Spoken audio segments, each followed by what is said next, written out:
Bien, segundo bloque de Zona Crítica. Quiero presentar a Micaela Cuesta, que es doctora en Ciencias Sociales, es investigadora del CONICET y tuvo la gentileza de conectarse vía Zoom para charlar con nosotros esta noche. ¿Cómo te va, Micaela?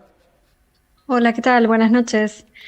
Hago solo una corrección. No soy investigadora del CONICET, sino de la Universidad Nacional de San Martín y particularmente del Laboratorio de Estudios sobre Democracia y Autoritarismos. Mala mía, porque yo le dije a la productora corrijamos y pongamos además esto, así que me hago Ningún cargo. problema.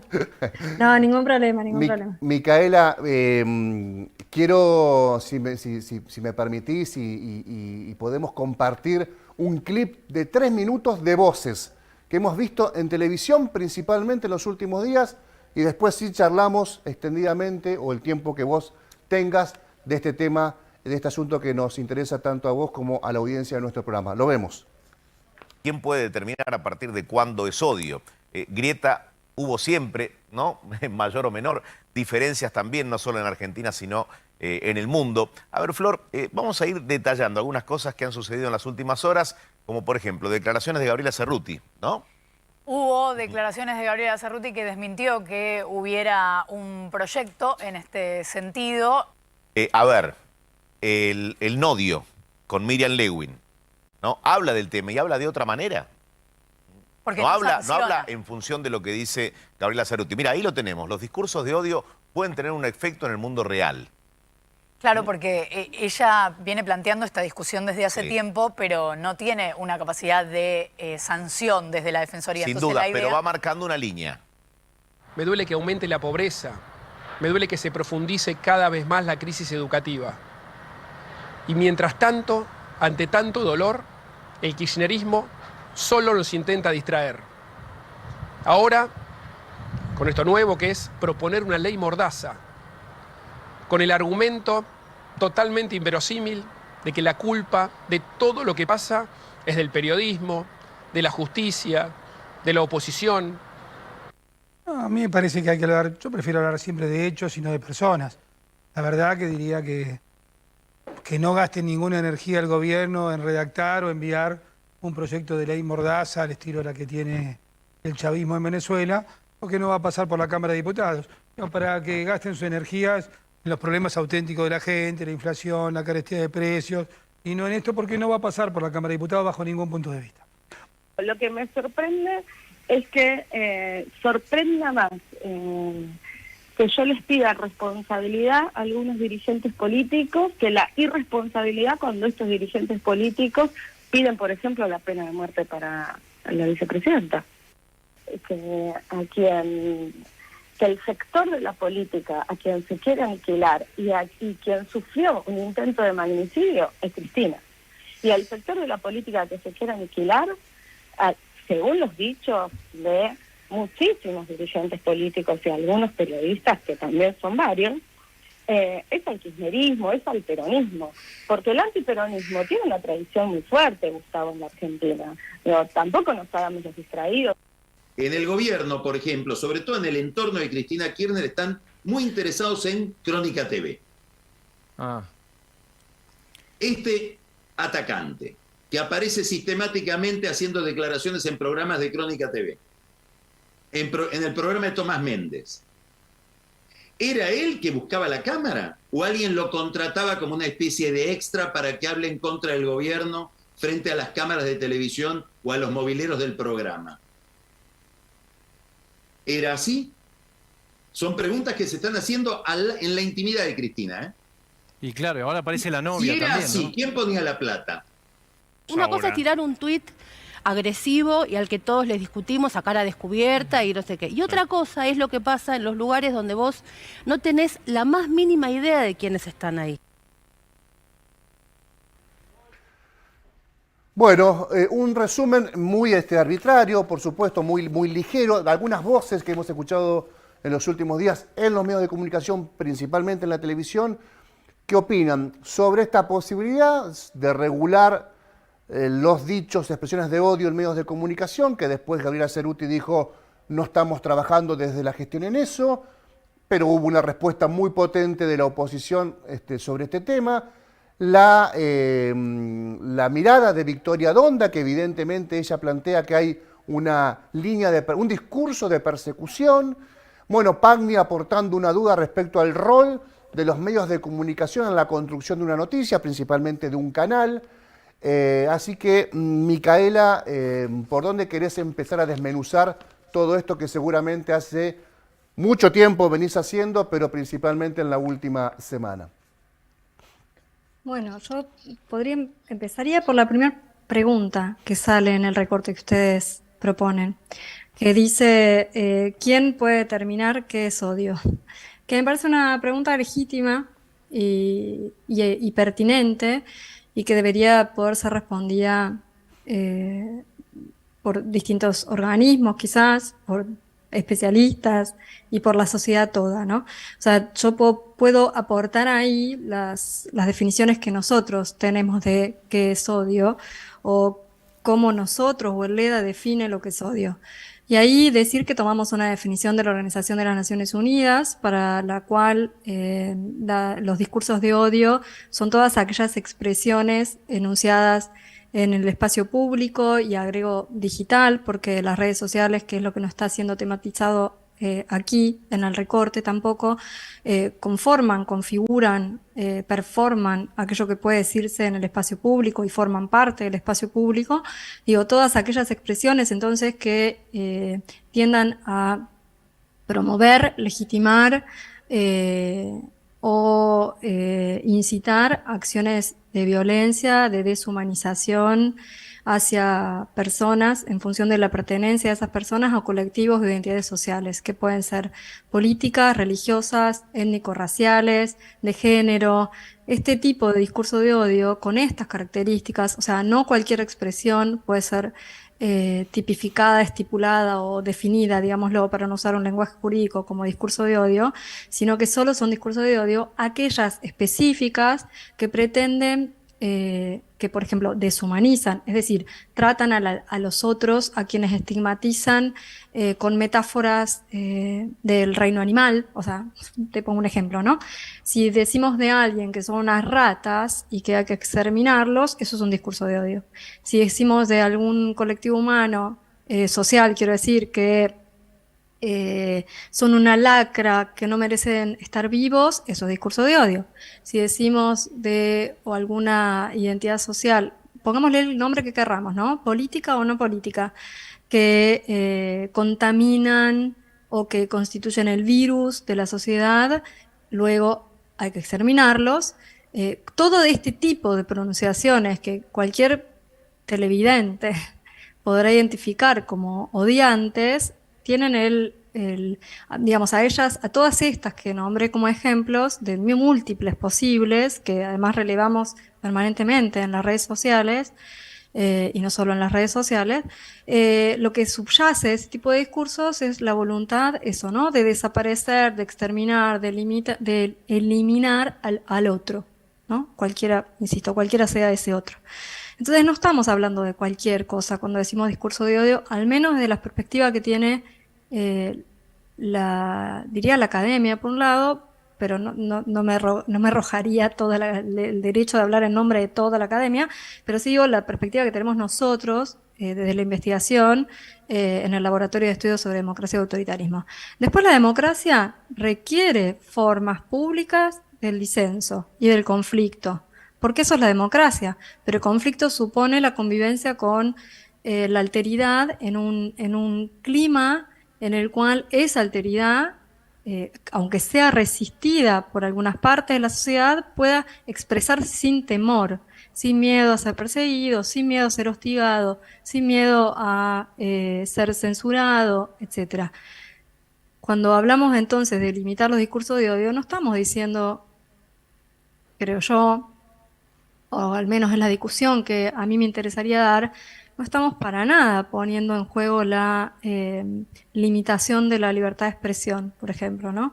Sino más bien estamos buscando garantizar la libertad de expresión de todos aquellos que, según nuestros relevamientos, temen expresar la crítica o el disenso por temor a ser asediados, o temen expresar su posicionamiento en términos públicos por temor a eso, ¿no?, ser hostigados, ser criticados, porque lo que no estamos advirtiendo, me parece a mí, es que esta extensión y generalización de discursos de odio que tienen estas características que, insisto, es muy importante que tengamos presente para que no se confunda, digamos, todo con todo.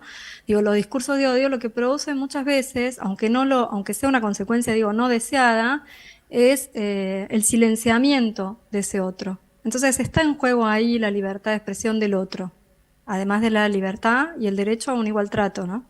Pienso en un ejemplo que tal vez es demasiado brutal y demasiado extremo, pero considerar a una militante por el aborto legal, libre y gratuito como una asesina, de ninguna manera puede ser interpretado de otra forma que de un discurso de odio. No hay ahí una adjetivación positiva, la estoy considerando, le estoy poniendo toda la negatividad que la ley, la moral, el contrato social indica que un asesino es. ¿Puede ser un ejemplo ese? Y ahí te diría relativamente. O sea, no hay un odiómetro, no sé cómo decirlo, Claro, ¿no? sí, sí, está bien. No hay Está un bien. odiómetro, digamos.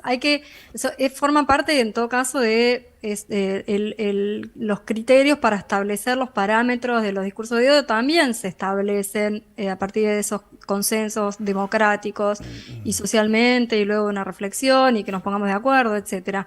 Pero en principio diría que si me apego a esa definición que les traía al comienzo, que el discurso de odio debe suponer debe venir con una incitación a la acción. O sea, yo digo, todas las del pañuelo verde son asesinas y merecen ser castigadas o merecen ser ajusticiadas, eso es discurso de odio. Ajá. Si estoy improvisando a partir del ejemplo que me diste, ¿no? Pero eso sería una buena, es como una especie de escalada de la violencia que ya trae el discurso que vos traes, pero es un grado más, ¿no? Es como si dijéramos, un poquito más pasa la raya. O sea, ¿qué poquito más en ese enunciado pasa la raya? El enunciado definitivamente es ofensivo, el que traes como ejemplo, ¿no? Ujú. No cabe duda que es ofensivo, supone una condena moral, supone hacer un juicio a partir de creencias sobre todo religiosas. No está claro que la concepción de la vida, que la vida, inicie en el momento de la concepción. Esa definición está en disputa, esa definición de hecho es religiosa, y si estamos hablando de problemas políticos, la religión no debería intervenir, y todo lo que ya sabemos, ¿no?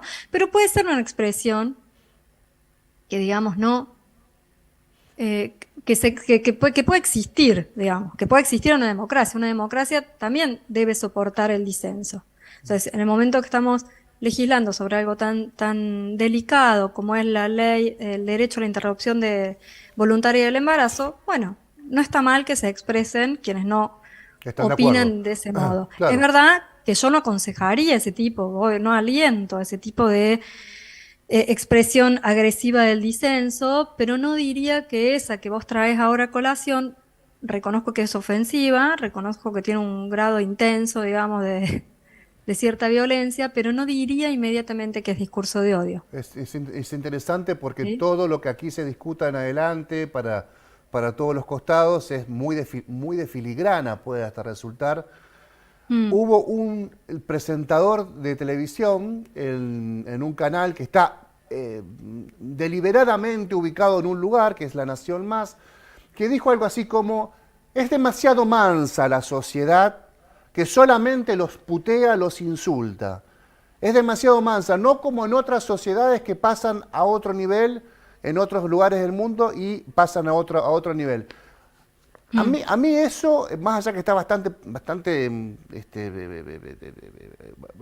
rebuscado desde el punto de vista de cómo está verbalizado, a mí no me indica otra cosa que esa bronca que vos tenés y que la manifestás puteando tiene que trascender esa cuestión y pasarla a otro nivel. Y la verdad que es muy discutible también, porque te puede decir la otra persona, yo nunca dije que hay que moler a palos a nadie. Yo dije que en otro lugar del mundo pasa esto y que nuestro país es muy manso. Seguramente vos viste en algún clip esto que dijo este periodista en La Nación Más. A mí me parece que ahí plantea un discurso de odio, o peligroso al menos. Sí, por supuesto que, digamos, lo que Mi inquietud en esta intervención es como ser cuidadosa con las definiciones, porque después ocurre lo que ocurre en el debate público, ¿no? Que entonces no podemos hablar o sea, o pensar en regular discurso de odio ya se interpreta bajo cualquier clave.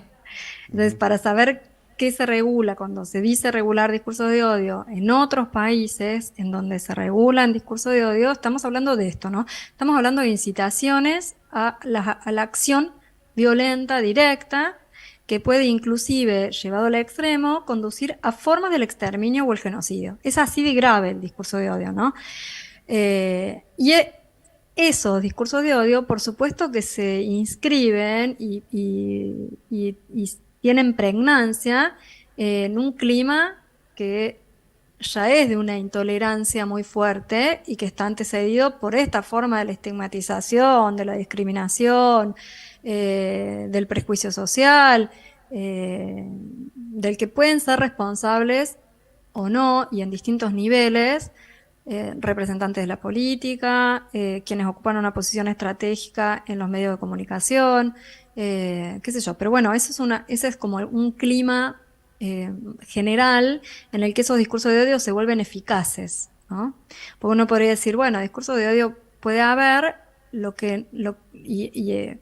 digo, puede haber en una sociedad discurso de odio, pero tiene que haber algo más para que esos discursos de odio prendan en la sociedad y produzcan acontecimientos de la gravedad institucional que tiene el atentado a una vicepresidenta. Sí. O sea, es todo el resto, digamos, todo el terreno fértil para que ese discurso de odio prenda es el que un poco constituyen los antecedentes constituyen los antecedentes de lo que estamos acá hablando, y es un poco lo que vos traías.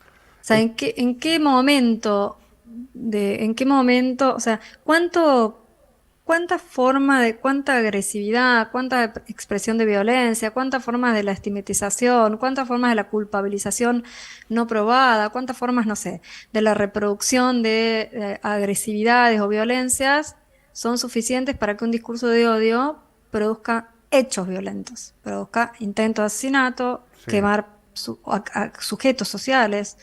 Porque no nos olvidemos que no hace mucho tiempo aparecieron varios casos de, por ejemplo, gente incendiando personas que viven en la calle, ¿no?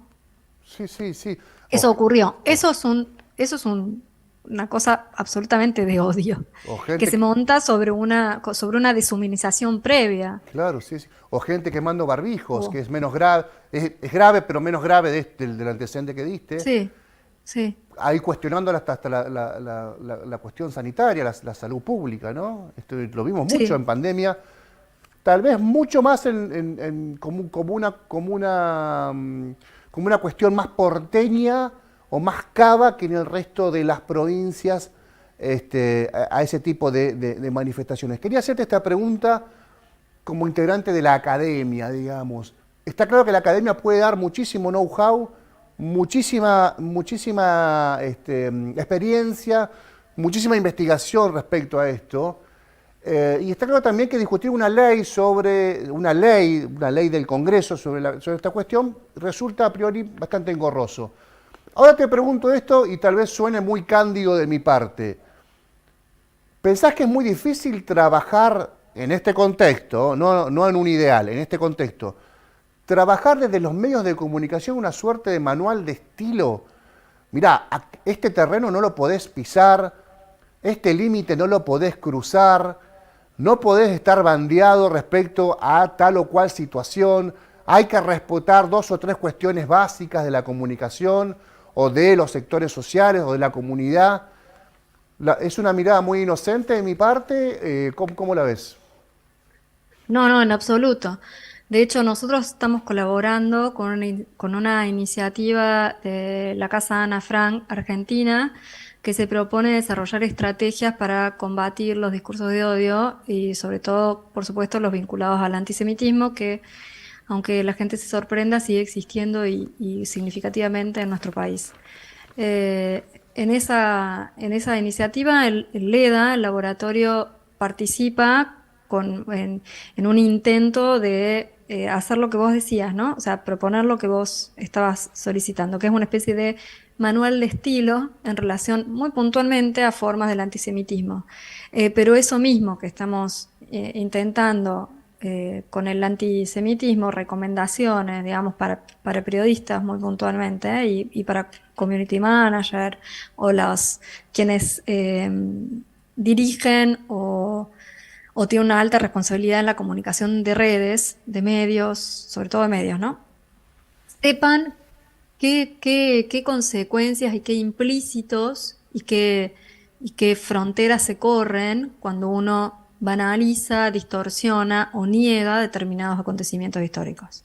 Entonces, eso se está haciendo. Y eso bien, creo yo, podría pensarse o hacerse en relación a los discursos de odio. Sí, me parece que tranquilamente se podría hacer y que sería una tarea muy importante por delante, ¿no? Una tarea de autorreflexión de las responsabilidades, sobre las responsabilidades que cada oficio, y muy particularmente los comunicadores, porque son los que contribuyen de modos muy significativos a la construcción de la opinión pública, ¿no? Una institución absolutamente fundamental para el desarrollo de las democracias. Digo, sería muy importante que todos nos diéramos esa oportunidad para reflexionar sobre los alcances y límites de nuestra propia práctica y lo que pueden producir las palabras, porque las palabras producen efectos, ¿no? Las palabras tienen un peso, dejan huellas, producen daños. No es inocente, ¿no? No se le lleva el viento, como decíamos en una nota. Al odio no se lo lleva el viento, publicada en revista Anfibia. Está tu pluma ahí junto con Lucía Begelin, creo que lo pronuncié bien. Sí, muy bien. Bueno, está muy recomendable. La tengo impresa acá, la leí en los últimos días, la recomiendo, está muy buena. Te iba a decir que además de la distorsión, banalización y negación de las violencias históricas que enumeraste recién, agregás la memificación sin fin. Pero propongo que esta nota la linkeen todos los televidentes, esta entrevista en televisión, se vayan a Anfibia y sigan profundizando. Por mi parte te saludo y te agradezco enormemente tu tiempo y las ganas de conversar sobre este asunto. Gracias. No, gracias a ustedes. Muchas gracias. Micaela Cuesta, hablamos con ella, doctora en Ciencias Sociales, una investigadora. Interesantísima esta entrevista hablando de la mirada académica sobre los discursos de odio discriminatorios en nuestro país. Una pausa, ya volvemos.